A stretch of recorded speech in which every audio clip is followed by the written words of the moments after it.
Presidentja Vjosa Osmani tha se Kosova i bashkohet deklaratës së sekretarit amerikan të shtetit Marco Rubio dhe rithekson mbështetjen e plotë për integritetin dhe sovranitetin territorial të Bosnjë-Hercegovinës.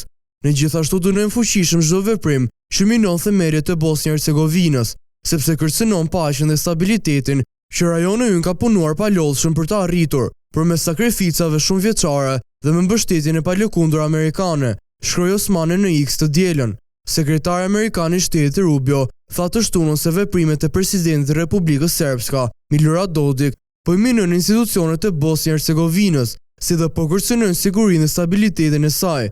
SBA ka inkurajuar liderët politik në Bosnjë-Hercegovinë që të angazhohen në dialog konstruktiv dhe të përgjithshëm, në u bëjmë thirrje partnerëve tanë në rajon që të bashkohen për të kundërshtuar këtë sjellje të rrezikshme dhe destabilizuese, është shprehur Rubio. Presidenti i Republikës Serbska Milorad Dodik deklaroi sot se RS merr seriozisht deklaratën e sekretarit të shtetit të SBA, Marco Rubio, duke theksuar se kriza aktuale në BI nuk është shkaktuar nga RS. Duket, thot Dodik, se departamenti i shtetit është ende në biznesin e ndërtimit të kombit. Është e vështirë të kuptohet se si kjo është pjesë e politikave të reja antiglobalizimi dhe Amerikës së parë të mbrojtura nga presidenti amerikan Donald Trump, tha Dodik në platformën X.